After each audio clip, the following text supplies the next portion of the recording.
Hello, it's Randi Rhodes. Here's a clip from our show, and go to randyrhodes.com for the whole thing and a podcast. Buy a stinking podcast. Mary had a little man. The fall. We believe that all men are created equal. To the magnificent mosaic that is America. From radio beacon to radio beacon. I have a dream. Change has come to America. Believe me. Knock, knock.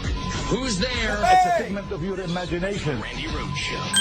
Turn up your Mr. Attorney General, we don't have the report in hand, so could you explain for us the special counsel's articulated reason for not reaching a decision on obstruction of justice, and if it had anything to do with the department's long-standing guidance on not indicting a sitting president, and you say you disagreed with some of his legal theories. What did you disagree with him on?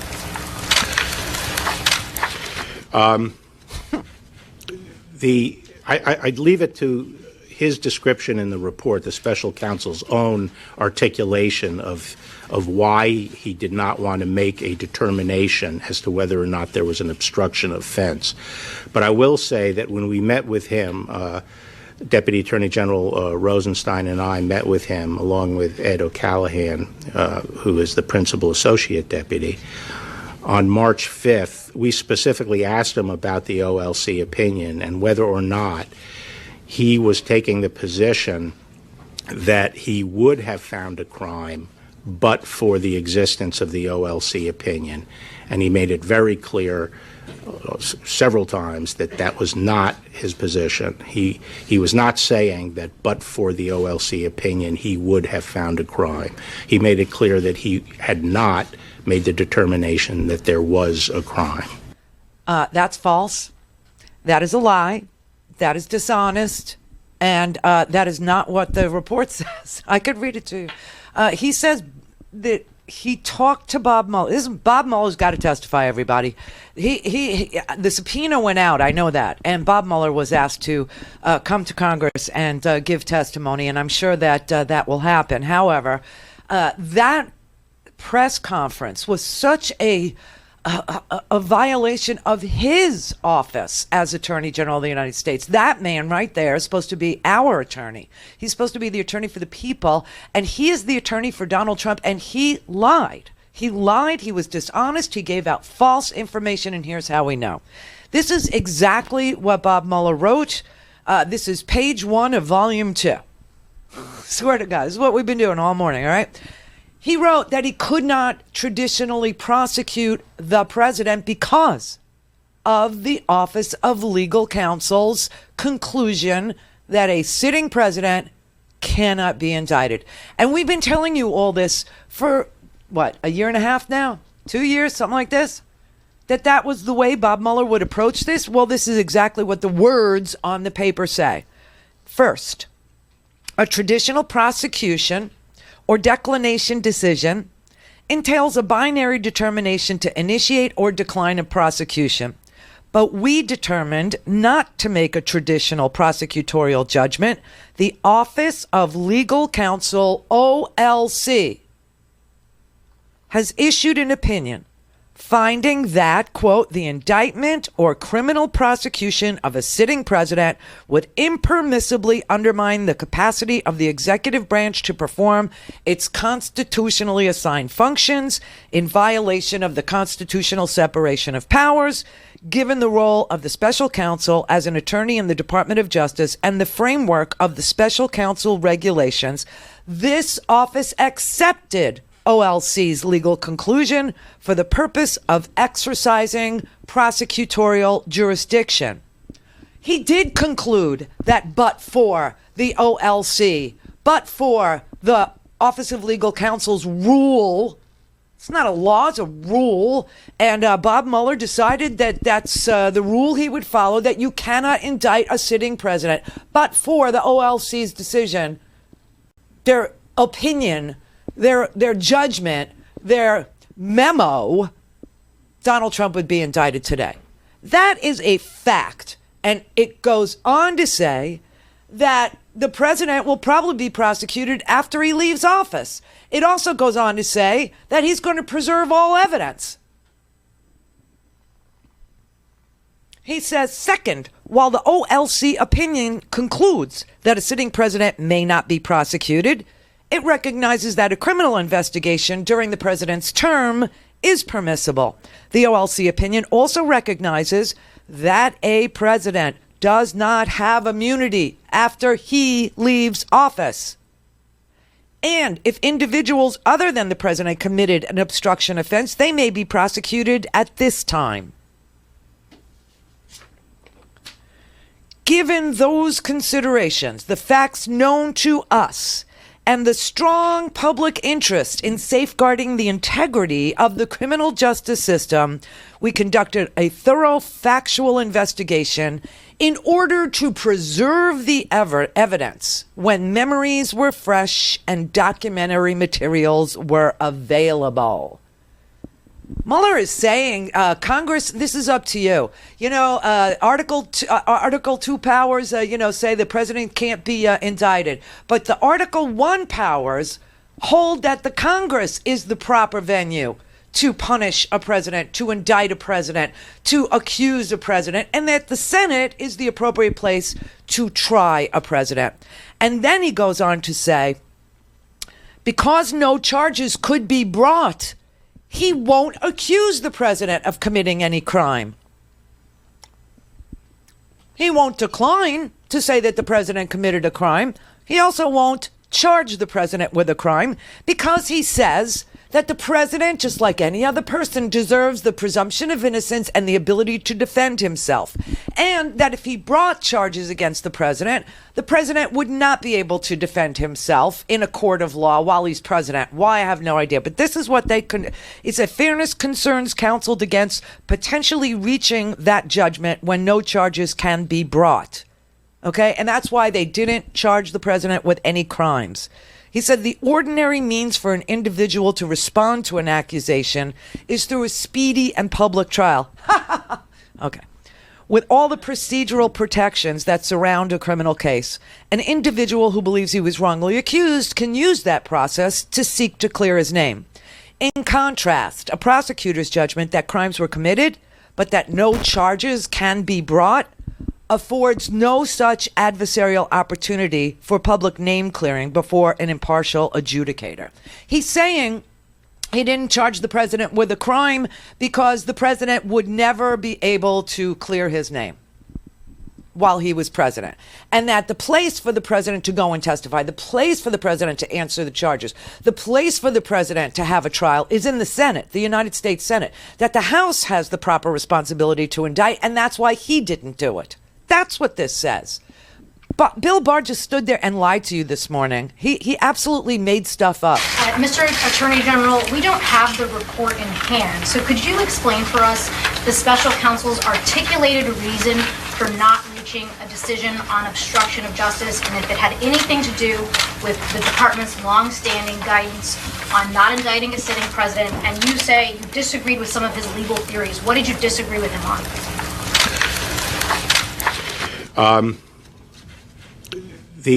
I'd leave it to his description in the report, the special counsel's own articulation of why he did not want to make a determination as to whether or not there was an obstruction offense.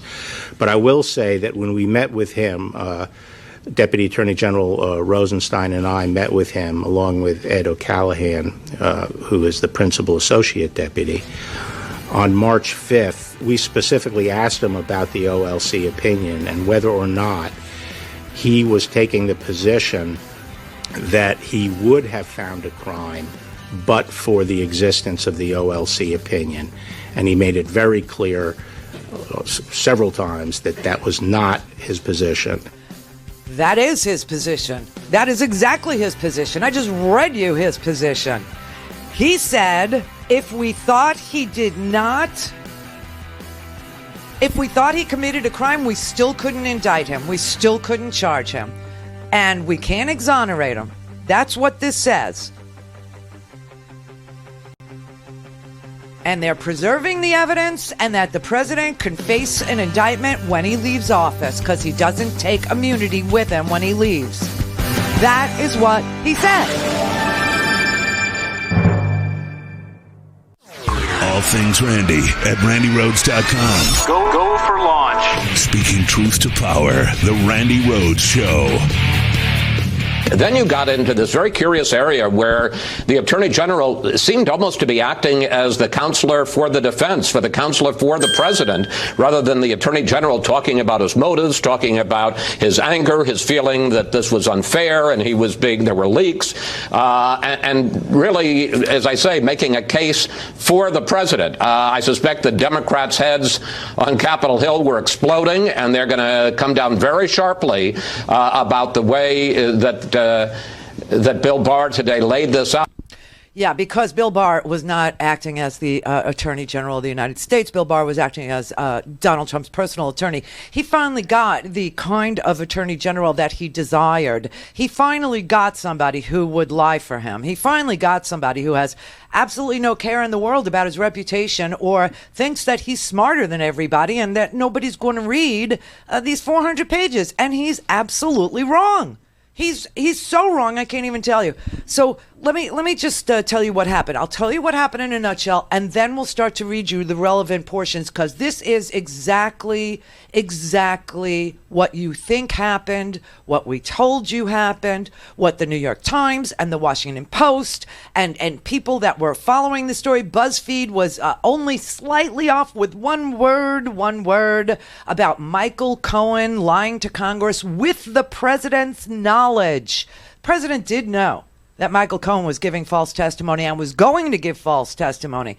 And Donald Trump's attorney actually encouraged Michael Cohen and deleted a line from Michael Cohen's testimony that they didn't want Michael Cohen to testify to because they thought it would open the door for Michael Cohen's honest and truthful testimony. So you have a president who sits there and not only knows the law is being violated, encourages the law to be violated, actually cheers for the law to be violated. And that is a president that you cannot have as president.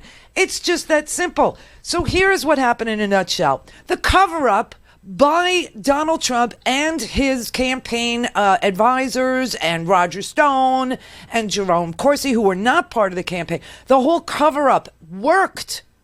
It worked, and I'll show you how it worked, because I'm going to read you Bob Mueller telling you that the cover-up worked.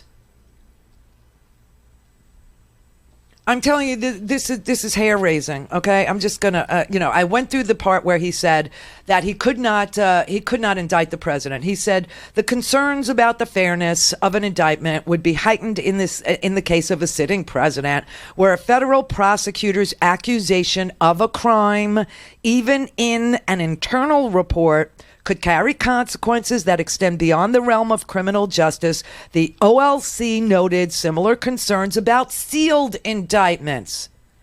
Couldn't even indict the president under seal, because he said even if an indictment were sealed during the president's term, the Office of Legal Counsel reasoned, and this is the old opinion he's relying on, quote, it would be very difficult to preserve an indictment's secrecy. And if an indictment became public, the stigma and opprobrium could imperil the president's ability to govern. Although a prosecutor's internal report would not represent a formal public accusation akin to an indictment, the possibility alone of the report's public disclosure and the absence of a neutral adjudicatory forum to review its findings counseled against potentially determining that the person's conduct constitutes a federal offense. So he couldn't even seal up an indictment, which obviously he wants to do. He said, fourth, if we had confidence after a thorough investigation of the facts that the president clearly did not commit a crime, we would so state. Based on the facts and the applicable legal standards, however, we are unable to reach that judgment. The evidence we obtained about the president's actions and intent presents difficult issues that prevent us from conclusively determining that no criminal conduct occurred.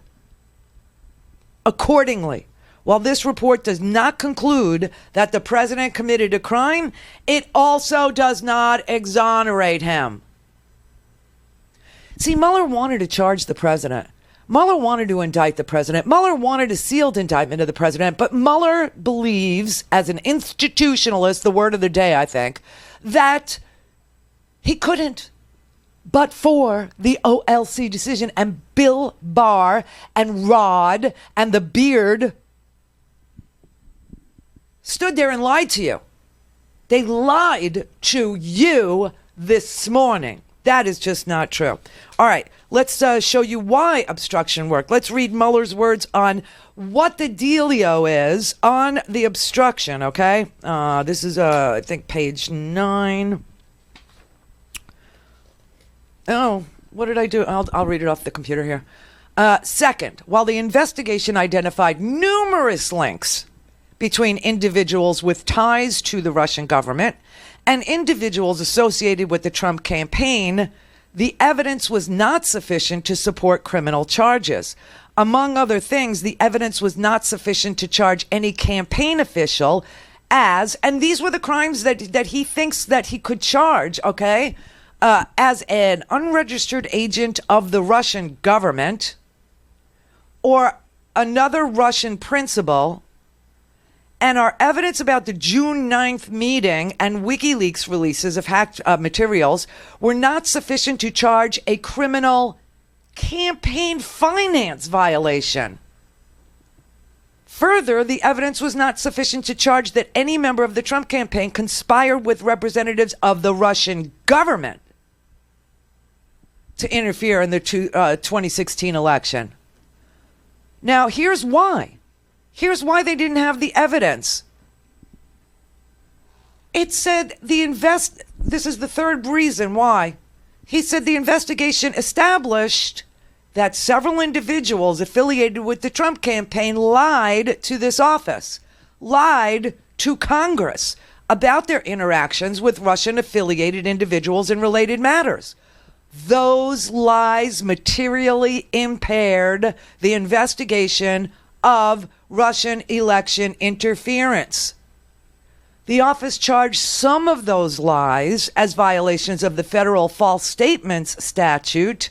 Former National Security Advisor Michael Flynn pled guilty to lying about his interactions with Russian Ambassador Kislyak during the transition period.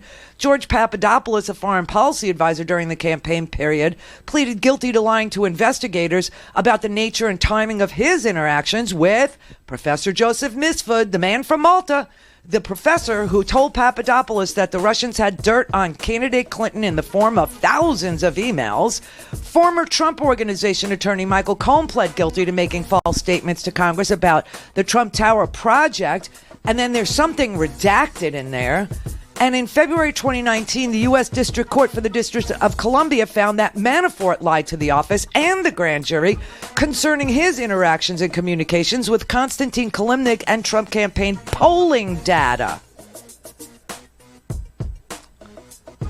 And he goes on to say that the office was being lied to so hard and that they deleted, that they deleted relevant communications. They communicated during the relevant period using apps that feature encryption devices that don't provide for the long-term retention of their communications records. People literally destroyed evidence.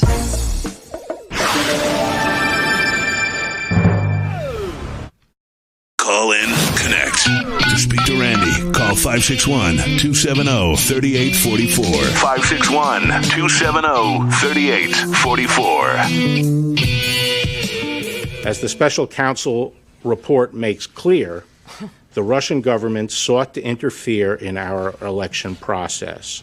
But thanks to the special counsel's thorough investigation, we now know that the Russian operatives who perpetrated these schemes did not have the cooperation of President Trump or the Trump campaign, or the knowing assistance of any other American for that matter. That is something that all Americans can and should be grateful to have confirmed. Yeah, except it's not confirmed. What Mueller has said in this report is that his office was following the Office of Legal Counsel's no indictment of a sitting president rule from the get-go. All right. And so when they were putting together this information, which is all this is, it's an information. It isn't an indictment. It isn't an exoneration. It isn't a clearing of the. He goes through meticulously all of the contacts, all of the, the polling information that Manafort gave to Konstantin Kilimnik. Okay, just on that one issue alone, the special counsel, Robert Mueller's team, concluded that Konstantin Kilimnik is a Russian intelligence operative. Okay, that's very important. So they agree that Konstantin Kilimnik is a Russian intelligence operative, and that Manafort gave him polling data. And now we know what the polling data was. This made my hair stand up on the back of my neck. This is here. Manafort briefed Kilimnik. This is page 140. Manafort briefed Kilimnik on the state of the Trump campaign and Manafort's plan to win the election. That briefing encompassed the campaign's messaging and its internal polling data. According to Gates, this is Rick Gates, Manafort's partner that's been cooperating, right? Because it was Manafort and Gates, that was the lobby shop. According to Rick Gates, it also included discussions of battleground states, which Manafort identified as Michigan, Wisconsin, Pennsylvania, and Minnesota. Those were the states that Donald Trump won by less than 22,000 votes. 40,000 votes. I mean, this is so amazing. And Barr is standing there saying, "Oh, there was no one, not one American, not anybody in the campaign, not anybody who was, cooperating." That's bullcrap. What Mueller said is that the office learned, and now I'm quoting, the office learned that some of the individuals we interviewed or whose conduct we investigated, including some associated with the Trump campaign, deleted relevant communications, that's destroying evidence, or communicated during the relevant period using applications that feature encryption or that do not provide for long-term retention of data or communication records.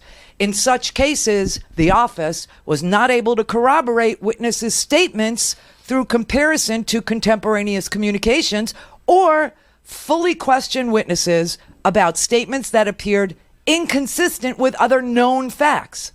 Accordingly, while this report embodies factual and legal determinations that the office believes to be accurate and complete to the greatest extent possible given these identified gaps, the office cannot rule out the possibility that the unavailable information would shed additional light on or cast a new light on the events described in this report.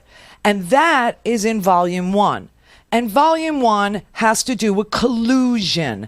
Volume 1 has to do with a conspiracy to defraud the United States. And he is saying, I can't say if he did or not because they destroyed so much evidence.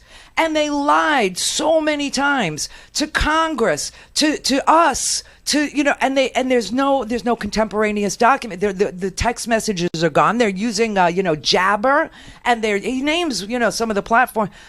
He said the information was just destroyed, and there's just no way, and it had a material impact on the investigation. And Bill Barr stood there this morning and said, and thanks to the special counsel, we now know that no American. This is not true. This is false. This is a lie. This is wrong. This is dishonest. And so now what we know is that the cover-up worked. We know that we were played as a country. We know that we are still being played as a country. We know that the presidency the presidency is destroyed. The presidency, never mind the president who occupies the Oval, the presidency of the United States is destroyed. The president is a crime boss. There's the whole thing with Michael Cohen, and that he knew that Michael Cohen was giving false testimony as the president of the United States. He actually not only didn't faithfully execute the laws, but he allowed the laws to be broken on his watch while he knew and watched. Everyone lied. The president knew they were lying. in one part of this, Trump sits back when Rosenstein enters the Oval Office and he tells Donald Trump that Rosenstein tells Sessions, and Sessions walks into the Oval Office and he tells the president that a special counsel has been appointed after he fires James Comey. The president sits back, slumps back in his chair, and says, "I'm fucked." The president knew what he did. And that's why everybody lied. You know, the big question we always had was, why is he lying so much? Because he knew what he did. Because he knew that he had the Trump Tower deal going. Because he knew that Michael Cohen lied to Congress. Because he knew that meeting in Trump Tower was not about adoption and he lied and dictated a false memo. He knew what he did and he knows what he did. And that's why the presidency is an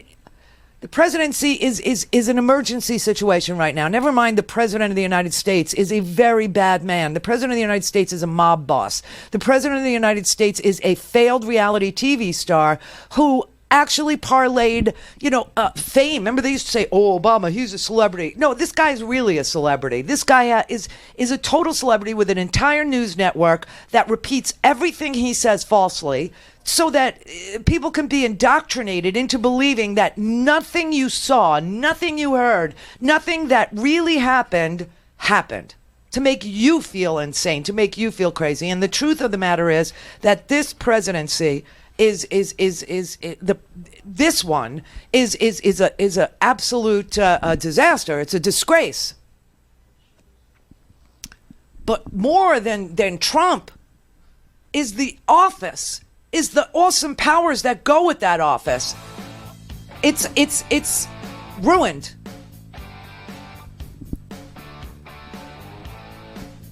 All that Mueller said was that Trump didn't have an agreement with the Russian government to hack. Okay? Trump didn't help the Russians hack. Nobody ever said that Trump helped the Russians hack. He didn't. The Russians did that by themselves and told George Papadopoulos that they had done it, and now they had thousands of Hillary Clinton's emails, and that they could win the presidency for Donald Trump. And Donald Trump sat back and loved it. Loved it. Junior sat back and loved it. They actually applauded it, cheered it, and asked for more help. And then the cover-up, everybody lied. The Randi Rhodes Show is live on RandiRhodes.com and the free Progressive Voices app for Android and iOS. Visit the App Store or ProgressiveVoices.com now. First, the report details efforts by the Internet Research Agency, a Russian company with close ties to the Russian government, to sow social discord among American voters through disinformation and social media operations. The special counsel found no collusion by any Americans in IRA's illegal activities. All right, so all he said there was that nobody helped IRA, the Internet Research Agency, hack, nor did they pay for any of the social media ads. That's all he's saying there, is that nobody in the Trump campaign helped the Russian government hack, and nobody paid for the ads. However, in Mueller's report, he does say that they retweet those ads, that they knew when the WikiLeaks dumps were coming, and that they coordinated their campaign around those WikiLeaks dumps. And the only time, according to this entire story that's laid out here in all its glory, which is exactly the story that every single decent journalist has been telling you, would be proven, would be shown, that it did happen. The only time that they were caught off guard about a WikiLeaks dump was the day the Access Hollywood tape was put out in the public.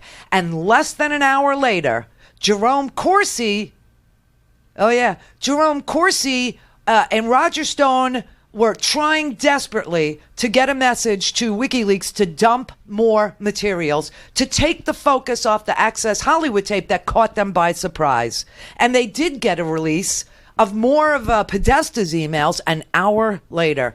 Other than that, the campaign totally knew when the dumps were coming. Yes, it's true that, the WikiLeaks stuff is almost all redacted. And the reason why, you're given a reason, and the reason is harm to an ongoing matter. So that means Roger Stone. That means Jerome Corsi. God only knows if it means Junior. I don't know, but there are, there's evidence that Junior's direct messaging and retweeting, and he's, communicating, and the same thing with Roger Stone and Jerome Corsi. They say that he thinks that he got in touch with Ted Malloch, and that Ted Malloch did speak to Julian Assange. Oh, and that's another ongoing matter, is the case of Julian Assange. Now, for those of you who think Julian Assange is into transparency, Julian Assange is into revenge.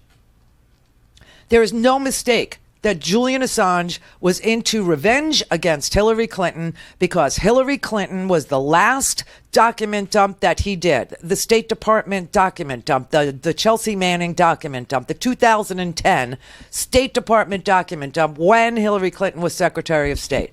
And so he knew that if Hillary Clinton became president, he would be extradited and he would be sent back to the United States. And so he decided to help the Russians disseminate all of this stolen material as a revenge move. As a revenge move, because he thought Donald Trump would love him. Now, you see, Julian, I got to tell you, betting on Donald Trump getting you back, stupid. Really dumb. Donald Trump doesn't get anybody's back. Also, in this report, Donald Trump actually says the words to Michael Cohen, "I got your back." He also dangles pardons from Michael Flynn and Paul Manafort. All those things that we thought were true, they're true. Don't let anybody tell you that this didn't occur and you didn't hear him and you didn't see these emails and you didn't see these direct messages. You saw what you saw. You heard what you heard. All right. In the next hour, I'm just going to go through the collusion part. The obstruction part is super painful because there's instant after instant after instant of suborning perjury, of destroying evidence, of deleting emails, which, everything they accused Hillary Clinton of doing, the Trump people did. Okay, they lied to Congress. They lied to the special counsel's office. They lied. They destroyed communications. Now you know why they went with so much force at Roger Stone's house. Now you know why. Because previously everybody had destroyed their emails. They deleted relevant communications or communicated during the relevant period using applications that feature encryption or that do not provide for long-term retention of data or communication records. In such cases, the Office of Special Counsel was not able to corroborate witness statements through comparison to contemporaneous communications. We were not able to fully question witnesses about statements that appeared inconsistent with other known facts. Accordingly, while this report embodies factual and legal determinations that the office believes to be accurate and complete to the greatest extent possible, given these identified gaps, the office cannot rule out the possibility that the unavailable information would shed additional light on, or cast in a new light, the events described in the report. This is hardly a clearing of Donald Trump benefiting from, accepting help from, asking for help from Russians. This is anything but that. Second, the report details efforts by the Russian military officials associated with the GRU, the Russian Military Intelligence Organization, to hack into computers and steal documents and emails from individuals associated with the Democratic Party and Hillary Clinton's campaign for the purpose of eventually publicizing these documents. There was no evidence of the Trump campaign collusion with the Russian government's hacking. After finding no underlying collusion with Russia, the special counsel's report goes on to consider whether certain actions of the president could amount to obstruction of the special counsel's investigation. The report recounts 10 episodes involving the president and discusses potential legal theories for connecting those activities to the elements of an obstruction offense. The Deputy Attorney General and I concluded that the evidence developed by the special counsel is not sufficient to establish that the president committed an obstruction of justice offense. Yeah, he took it into his own purview to clear the president of 10 obstruction of justice episodes. There are more than that in this report, okay? And all he said there was that Donald Trump and nobody in America helped the Russian government hack. Now, as far as collusion goes, this is what Mueller wrote. He said, in evaluating whether evidence about collective action of multiple individuals constituted a crime, we applied the framework of conspiracy law, not the concept of collusion. In so doing, the office recognized that the word collude was used in communications with the acting attorney general, confirming certain aspects of the investigation's scope, and that the term had been frequently invoked in public reporting about the investigation. But collusion is not a specific offense or a theory of liability found in the United States Code, nor is it a term of art in federal law. We told you collusion is not anything in the... What Mueller had to work with, and this is sad, and this needs to be changed and fixed. What Mueller had to work with was a campaign finance law to decide whether or not Junior got something of value at the Trump Tower meeting. And because you know that Junior's answers, his answers to Mueller, you know what they were? Over and over and over. I don't recall. Did your father know? I don't recall. Did you ask your father? I don't recall. And also, with regard to cooperation that Bill Barr asserted this morning, Donald Trump cooperated fully, and this is why we don't want to charge him with obstruction, because he was so cooperative. Number one, Donald Trump never sat down for an interview with the special counsel. He said he would. He was looking forward to it. That was a lie. That was false. That was dishonest, disingenuous, whatever you want to call it. He never sat down with it for an interview. Number two, in all of his written questions, he refused to answer any single question about obstruction. And number three, in his written answers, he said, I don't recall, 30 times. 30 times. That is not what you would characterize as cooperation. And because there is no trial yet of the president, see, if you go to a deposition, or if you or answer an interrogatory, which is what a written questionnaire is, it's called an interrogatory, and that comes before your deposition so that the lawyers can question your answers that you gave in writing orally, right, to see if you are committed to them.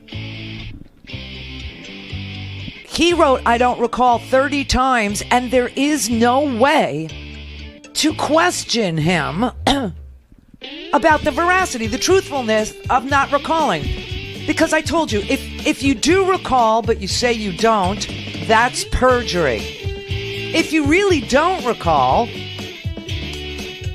then you've got Alzheimer's or you have senility. Because these questions were long, there were lots of instances where he commented on things he did publicly, but in the answers that he gave, he said he doesn't recall.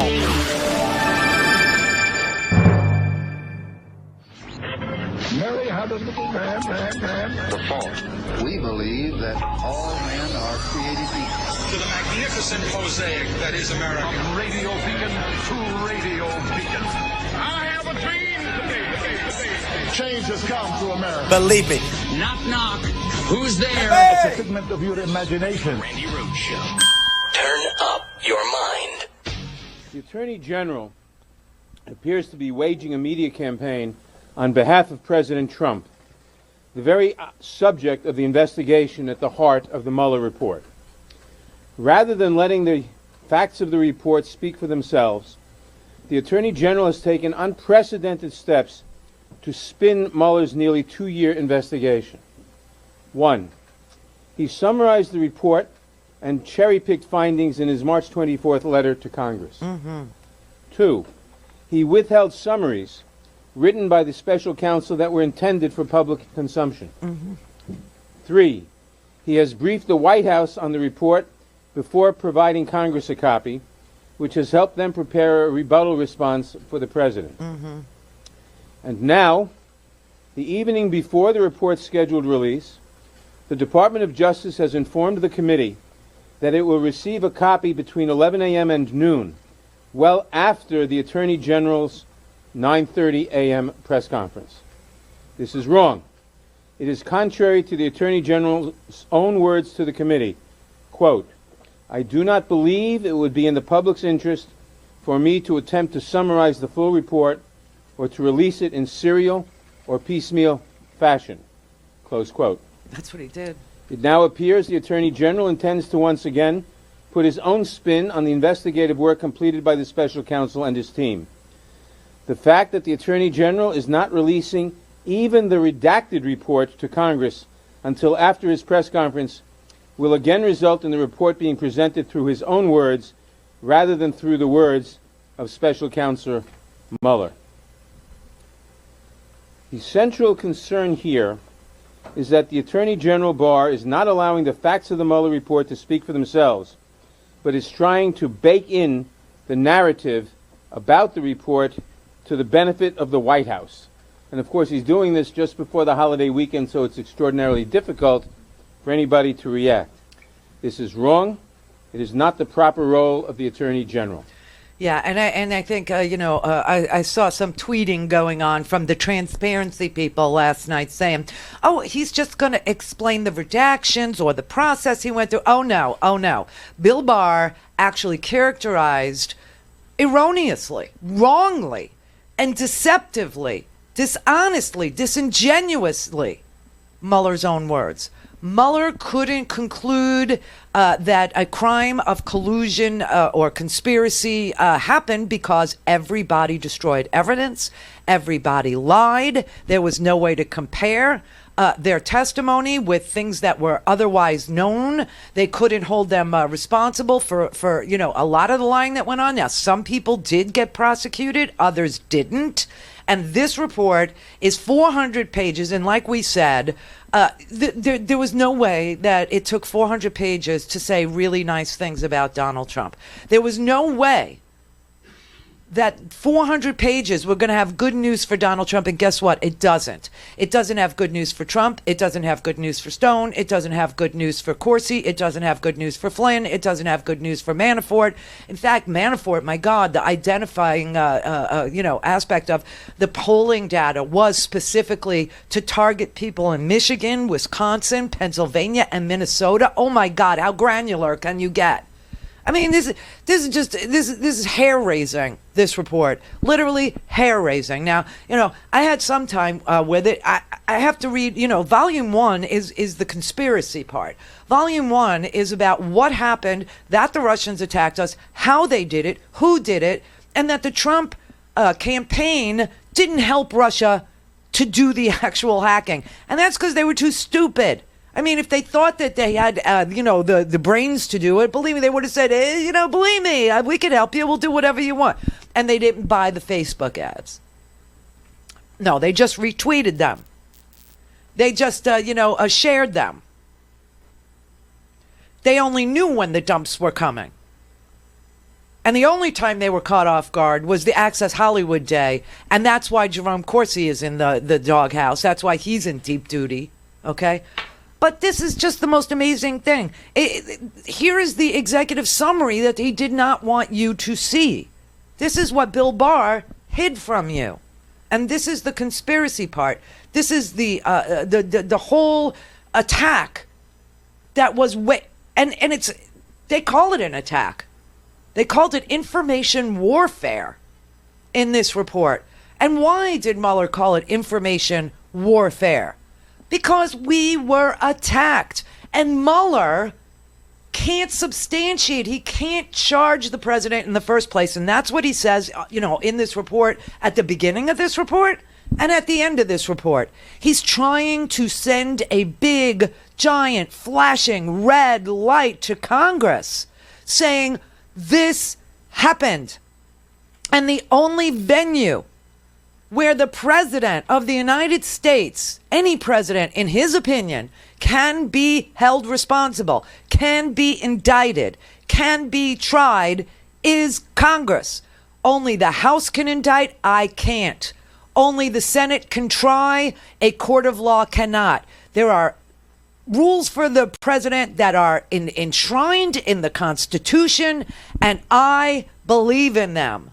And so, therefore, the Office of Legal Counsel, their opinion that the only remedy for a criminal president, the only remedy for abuse of power, the only remedy for obstruction of justice, if a president, does that, the only remedy for a president who suborns perjury, the only remedy for a president who destroys evidence, the only remedy for a president who accepts and cheers on a foreign adversary's intervention and information warfare campaign on the American people. The only place that you can indict a sitting president for such behavior is the House of Representatives. And the only place where you could try a president for any of those crimes, all the aforementioned, conspiracy to defraud, all the way to obstruction, all the way to suborning perjury, all the way, is the Senate. They are the only body in the entire United States that can hold a president accountable for lawlessness.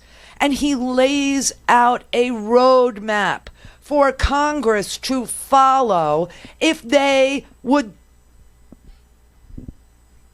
care to hold this president accountable. Oh, and I got to tell you, just a little snippet of information. This is really creepy.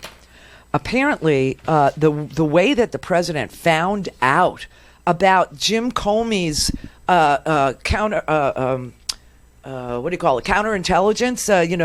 the investigation. You remember James Comey started a counterintelligence investigation at the very beginning, and he said that Trump wasn't a target.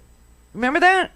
When Comey testified? Well, apparently, the way that the president found out that there was an open counterintelligence investigation that Comey had opened is because Comey secretly briefed the Gang of Eight, the congressional leaders, the Intel and Judiciary Committee chairman and ranking, and the Senate Intelligence Committee chairman, Senator Richard Burr of North Carolina. He literally called the office. He called Don McGahn over at the White House, the president, the White House counsel, and he tipped him off. He literally tipped him off. March 9th, Comey briefed the Gang of Eight congressional leaders about the FBI's investigation of Russian interference, including the identification of the principal U.S. subjects of the investigation. And although it's unclear whether the president knew that briefing at that time was taking place, notes taken by Annie Donaldson, then McGahn's chief of staff, on March 12th, state POTUS is in a panic, in chaos, need binders to put in front of POTUS, all things related to Russia. The week after Comey's briefing, the White House counsel's office was in contact with the Senate Intelligence Chairman, Senator Richard Burr, about the Russian investigations and appears to have received information about the status of the FBI investigation from him.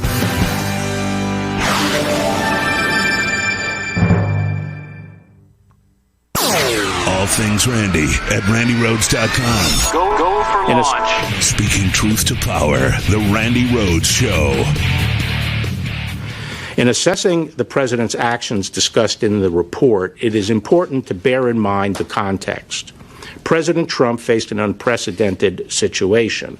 As he entered into office and sought to perform his responsibilities as president, federal agents and prosecutors were scrutinizing his conduct before and after taking office and the conduct of some of his associates. At the same time, there was relentless speculation in the news media about the president's personal culpability. Yet, as he said from the beginning, there was in fact no collusion. And as the special counsel's report acknowledges, there is substantial evidence to show that the president was frustrated and angered by his sincere belief that the investigation was undermining his presidency, propelled by his political opponents and fueled by illegal leaks.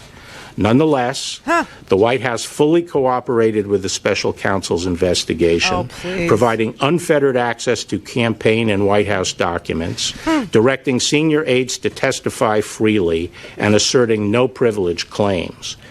And at the same time, the president took no act that in fact deprived the special counsel of the documents and witnesses necessary to complete his investigation. Yeah, that claim of cooperation is also disingenuous. It's also a lie. It's also false. It's also bullcrap is what it is, because the president refused to sit down for an interview with Bob Mueller, and his answers to the written questions, 30 times he said, "I don't recall." I mean, this is really quite a dog and pony show we witnessed this morning on behalf of the people's attorney, Bill Barr, who, by the way, is going. His hearing is going to be May 2nd, so that hearing's going to be crazy. That's going to be nuts because.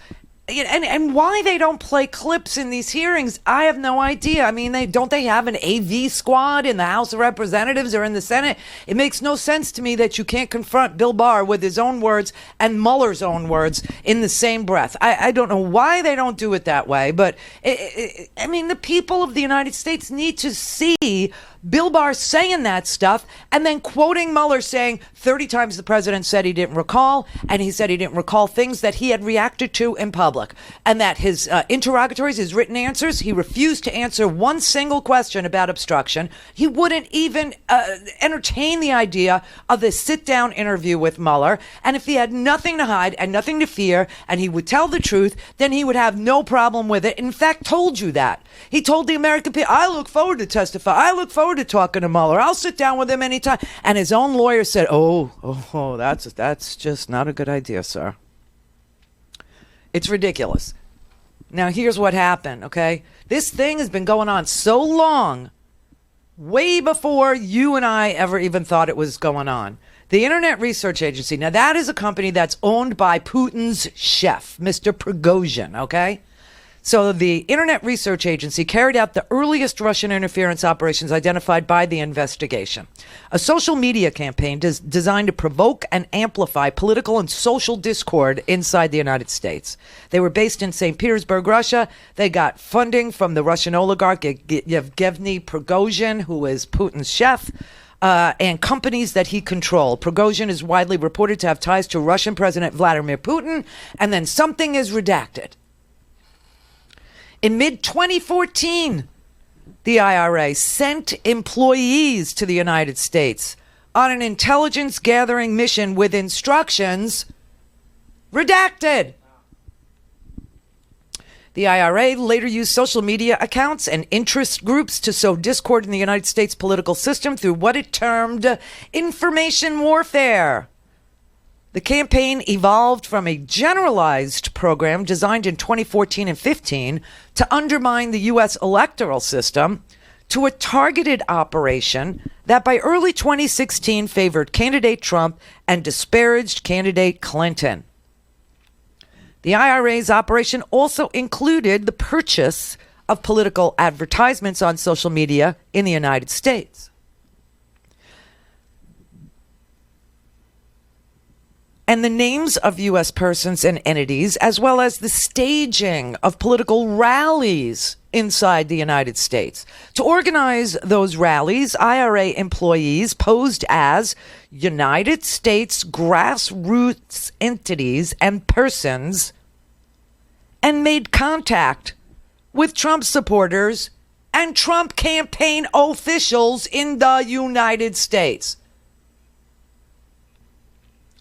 The investigation did not identify evidence that any U.S. persons conspired or coordinated with the IRA, this specific hacking group, okay, this specific oligarch's company. That's what it says. The IRA. Those were the hackers. At the same time that the IRA operation began to focus on supporting candidate Trump in early 2016, the Russian government employed a second form of interference. Cyber intrusions, hacking, and releases of hacked materials damaging to Clinton campaign. The Russian intelligence service, known as the main intelligence directorate of the General Staff of the Russian Army, GRU, carried out these operations. In March 2016, so right there, hello, you have a president who said it could be China, it could be Russia, it could be a fat guy sitting on the edge of his bed. And to this day, he stood on a stage in Helsinki knowing this and said he believed Putin over the intelligence agencies. He believed Putin. In March 2016, the GRU began hacking the email accounts of Clinton campaign volunteers and employees, including campaign chair John Podesta. In April 2016, the GRU hacked into the computer networks of the Democratic Congressional Campaign Committee and the Democratic National Committee. The GRU stole hundreds of thousands of documents from the compromised email accounts and networks. Around that time, the DNC announced in mid-June 2016 the Russian government's role in hacking its network. The GRU decided to disseminate stolen materials through the fictitious online personas DC Leaks and Guccifer 2.0. The GRU later released additional materials through the organization WikiLeaks. The presidential campaign of Donald J. Trump showed interest in WikiLeaks releases of documents and welcomed their potential damage to candidate Clinton. Beginning in June 2016, redacted. So, it's something forecast to senior campaign officials that WikiLeaks would release information damaging to candidate Clinton. WikiLeaks' first release came July 2016.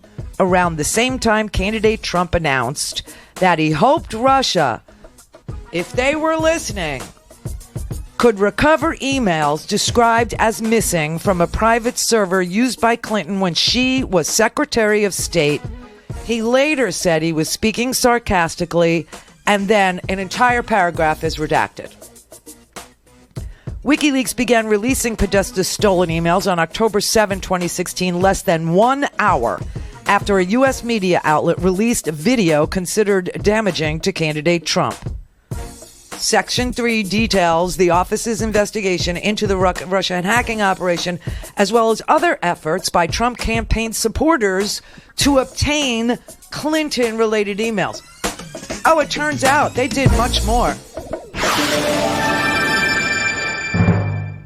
Call in, connect. To speak to Randi, call 561-270-3844. 561-270-3844. All right. So this is the next section. Russian contacts with the campaign. All right. The social media campaign and the GRU hacking operations coincided. Now there's an interesting word. Coincided with a series of contacts between Trump campaign officials and individuals with ties to the Russian government.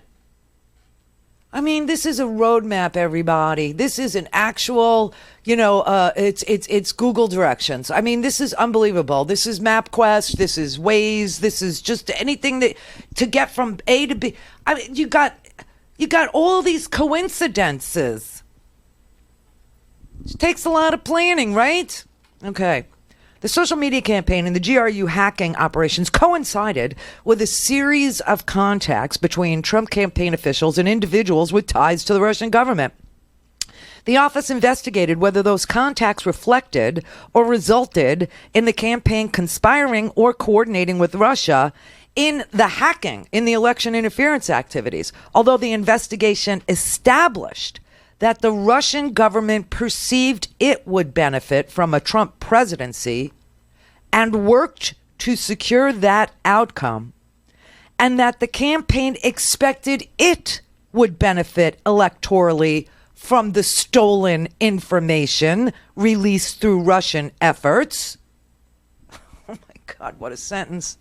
The investigation did not establish that members of the Trump campaign conspired or coordinated with the Russian government in its election interference activities. Now that is the partial sentence. Remember when Bill Barr stood there the other day and everything I said to you that wasn't a complete sentence. It started with the bracketed T. Remember that? That's the whole sentence. Although the investigation established that the Russian government perceived it would benefit from a Trump presidency and worked to secure that outcome, and that the campaign expected it would benefit electorally from information stolen and released through Russian efforts, the investigation did not establish that members of the Trump campaign conspired or coordinated with the Russian government in its election interference activities. But prior to that sentence, it says that there was a series of contacts between Trump campaign officials and individuals with ties to the Russian government. Do you see what a full sentence will do for the clarity of what this independent counsel is saying to you? He's telling Congress they were talking to individuals with ties to the Russian government. They were talking to, Kavaladze, and they were talking to Peskov, and they were talking, but not to Putin, okay? Not to the GRU intelligence officials. They weren't hacking, and they weren't paying for the ads, but they were talking to each other. The Russian contacts, see, and this is the next sentence after that. The Russian contacts consisted of business connections, offers of assistance to the campaign, invitations for Trump and Putin to meet in person, invitations for campaign officials, for representatives of the Russian government to meet, and policy positions. Section 4 of this report details the contacts between Russia and the Trump campaign during the campaign and transition periods, the most salient of which are summarized below in chronological order. 2015. Some of the earliest contacts were made in connection with a Trump Organization real estate project in Russia known as Trump Tower Moscow. Candidate Trump signed a letter of intent for Trump Tower Moscow by November 2015, and in January 2016, Trump Organization executive Michael Cohen emailed and spoke about the project with the office of the Russian government's press secretary, Dmitry Peskov. The Trump Organization pursued the project through at least June 2016, including by considering travel to Russia by Cohen and candidate Trump. Spring 2016. Campaign foreign policy advisor George Papadopoulos made early contact with Professor Joseph Misford, a London-based professor who had connections to Russia, and traveled to Moscow in April of 2016. Immediately upon his return to London from that trip, Misford told Papadopoulos that the Russian government had, quote, dirt on Hillary Clinton in the form of thousands of emails.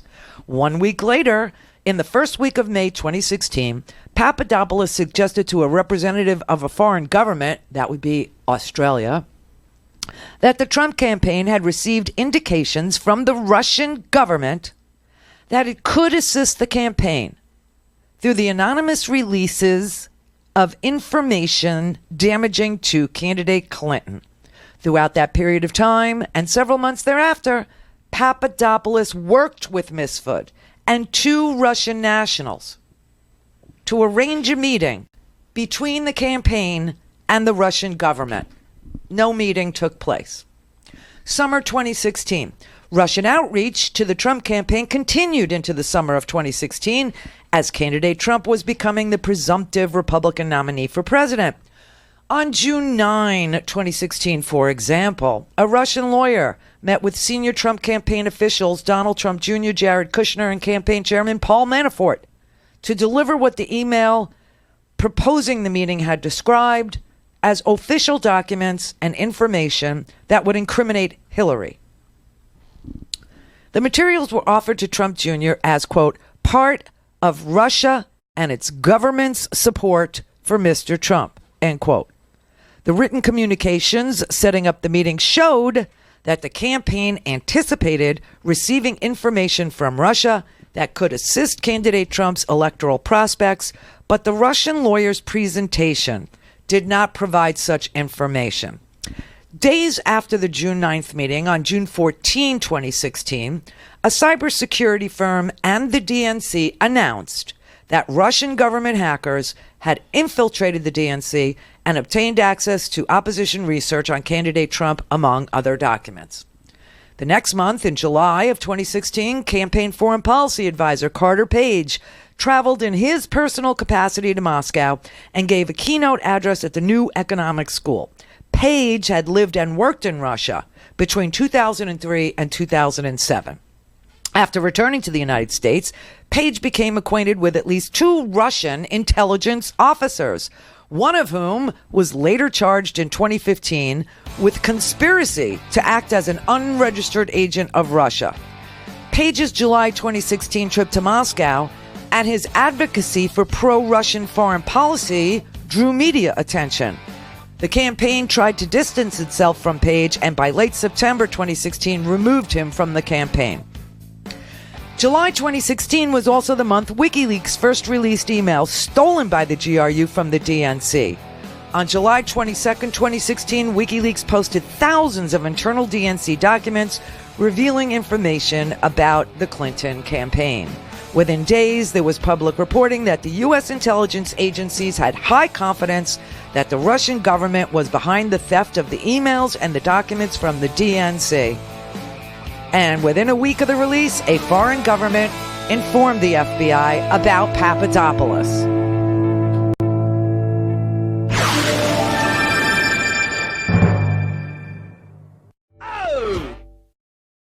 This is the Randi Rhodes Show. To speak with Randi, dial 561-270-3844. That's 561-270-3844. Okay, so what you got is the DNC and the American intelligence agencies knowing that the Russians hacked into the DNC.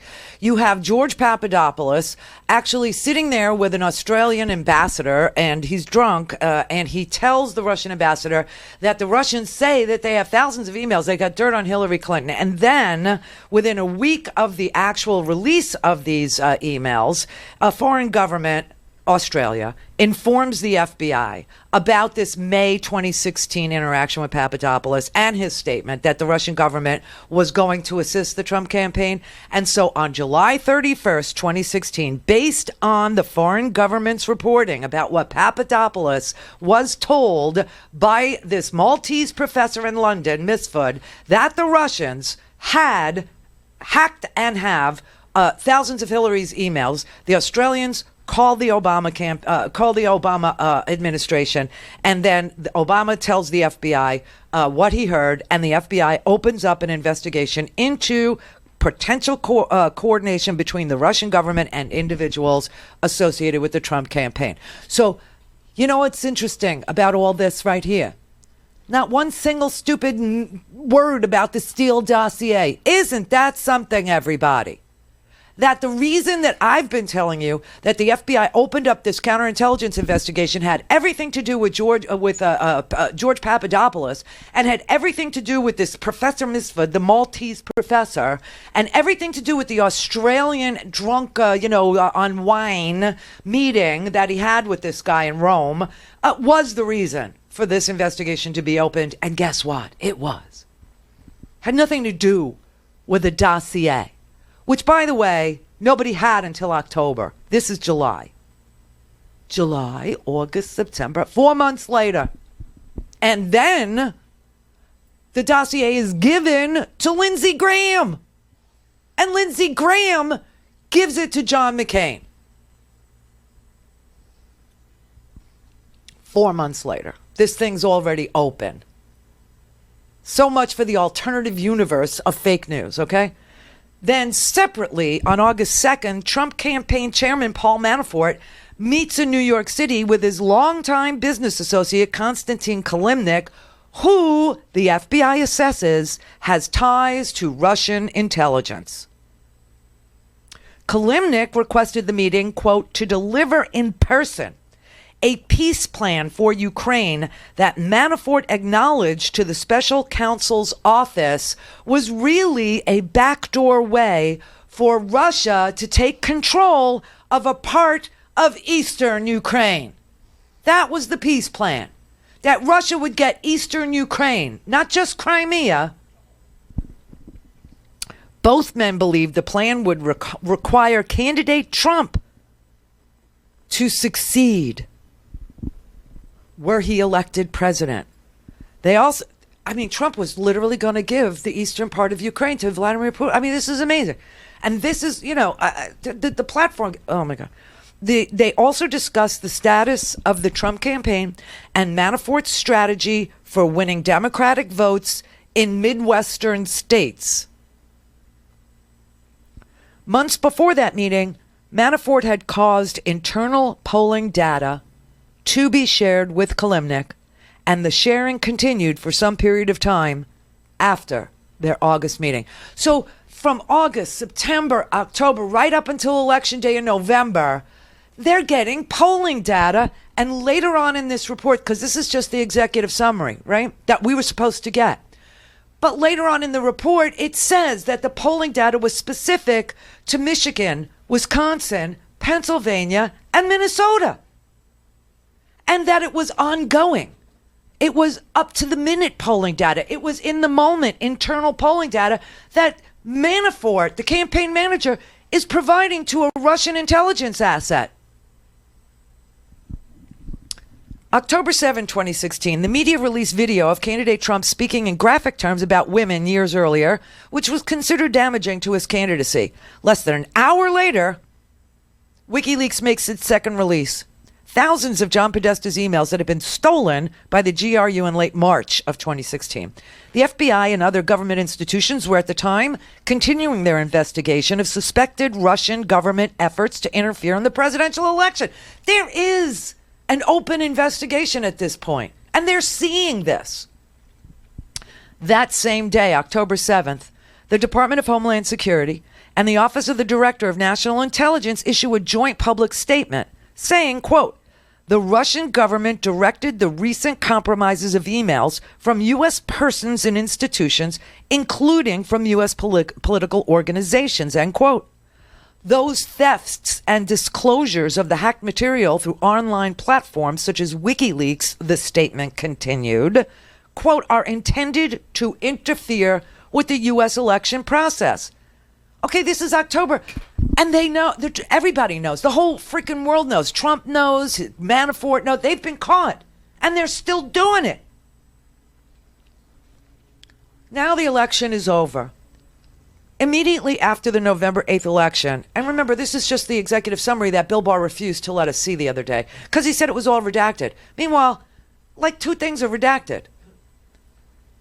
Immediately after the November 8th election, Russian government officials and prominent Russian businessmen begin trying to make inroads into the new administration. The most senior levels of the Russian government encouraged these efforts. The Russian embassy made contacts hours after the election to congratulate the president-elect and to arrange a call with President Putin. Several Russian big businessmen picked up the effort from there. Kirill Dmitriev, the chief executive officer of Russia's Sovereign Wealth Fund, was among the Russians who tried to make contact with the incoming administration. In early December, a business associate steered Dmitriev to Eric Prince, a supporter of the Trump campaign and an associate of senior Trump campaign advisor Steve Bannon. Dmitriev and Prince later met face-to-face in January 2017 in the Seychelles and discussed U.S.-Russia relations. Now remember, Eric Prince has lied about this and said he just happened to run into Russians. He was just at a meeting in the Indian Ocean and just so happened to run into Russia. Turns out that's a lie too. During the same period, another business associate introduced Dmitriev to a friend of Jared Kushner, who had not served on the campaign or transition team. Dmitriev and Kushner's friend collaborated on a short written reconciliation plan for the United States and Russia, which Dmitriev implied had been cleared through Putin. That friend gave that proposal to Kushner before the inauguration, and Kushner later gave copies to Bannon and incoming Secretary of State Rex Tillerson. On December 29th, 2016, then President Obama imposed sanctions on Russia for having interfered in the election. Incoming National Security Advisor Michael Flynn called Russian ambassador Sergei Kislyak, asked Russia not to escalate the situation in response to the sanctions. The following day, Putin announced that Russia would not take retaliatory measures in response to the sanctions at that time. Hours later, President-elect Trump tweets, "Great move on delay by the Putin. Always knew he was smart." The next day, on December 31st, 2016, Kislyak calls Flynn and tells him the request had been received at the highest levels and Russia had chosen not to retaliate as a result of Flynn's request. Then on January 6th, Comey has to go, right, and brief President-elect Trump on a joint assessment drafted and coordinated among the CIA, FBI, and NSA. It concluded with high confidence that Russia had intervened in the election through a variety of means to assist Trump's candidacy and harm Clinton's. A declassified version of the assessment was publicly released that day. And then between January and February, 3 congressional committees, the House Permanent Select Committee on Intelligence, the Senate Select Committee on Intelligence, and the Senate Judiciary Committee announced that they would conduct inquiries or had already been conducting inquiries into Russian interference in the election. And FBI Director James Comey later confirmed to Congress the existence of the FBI's investigation into Russian interference that had begun back in July before the election. On March 20th, 2017, in open session testimony before the Senate Committee on Intelligence, Comey stated he was authorized to disclose that there was a counterintelligence investigation and an assessment if any crimes were committed. The investigation continued for another 7 weeks, and then May 9th, Donald Trump fires Comey. That action actually produced a criminal investigation into obstruction of justice. Prior to that, Donald Trump was not a target. And the special counsel decided that they could not charge because everybody had lied to them. Several individuals